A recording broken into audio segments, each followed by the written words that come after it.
aujourd'hui, on va un peu plus s'amuser et parler d'expressions qui sont souvent utilisées, disons à tort, mais ça n'a pas grande importance. Parlons du carpaccio. Carpaccio a été créé dans les années 50 au Harris Bar de Venise, puisque le maître d'hôtel a présenté à un client qui me vient la peinture un plat de viande rouge, et il lui a dit: tiens, regarde, ça ressemble à un tableau de Carpaccio. Et c'est à ce moment-là que c'est arrivé le nom du carpaccio. Alors si ce n'est pas rouge, ce n'est pas forcément un carpaccio de la Saint-Jacques ou une filette dorade, et plutôt un effilé ou des pétales de dorade ou de Saint-Jacques. Donc rouge, carpaccio.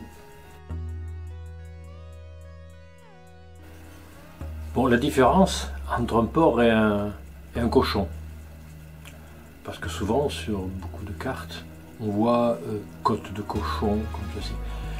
Cela ne peut pas être, puisque le cochon est vivant et le porc, c'est une fois qu'il est mort, comme dans beaucoup de langues comme l'espagnol ou l'anglais. Donc le petit cochon il court, et le porc, malheureusement, il ne court plus du tout. Donc dans les plats, c'est du porc et pas du cochon. Dire nous allons manger des tapas. Eh bien, les tapas n'existent presque plus, puisque c'était uniquement une tartine, une tranche de pain qui était posée sur un verre de manzanilla pour éviter que les petits insectes tels que les mouches ou les abeilles aillent se tremper dedans, dans le sud de l'Espagne. Donc après cette tranche de pain, elle a été enduite un tout petit peu de tomate en Catalogne. On l'appelait toujours tapas. Et maintenant, ce qui est plus employé, au Pays Basque entre autres, ce sont les pinchos.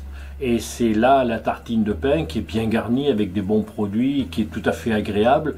Donc tapas, c'était juste un couvercle, comme son nom l'indique, qui était sur un verre de vin. Mais manger des pinchos, c'est quand même très très très bon.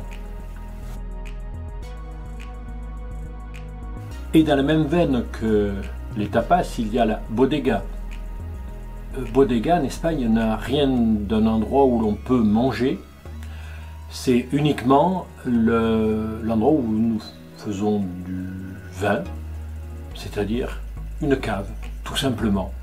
Donc la cave, c'est tout à fait agréable, mais ce n'est pas recommandé d'y manger. Par contre, le mot cava en espagnol ne veut pas dire la cave du tout, mais c'est l'effervescent, l'équivalent d'une méthode champenoise, qui est souvent très bonne, en Espagne aussi, fait avec des bons cépages. Il y en a qui font des bonnes choses. Donc on peut faire du cava dans une bodega, mais ne pas y manger.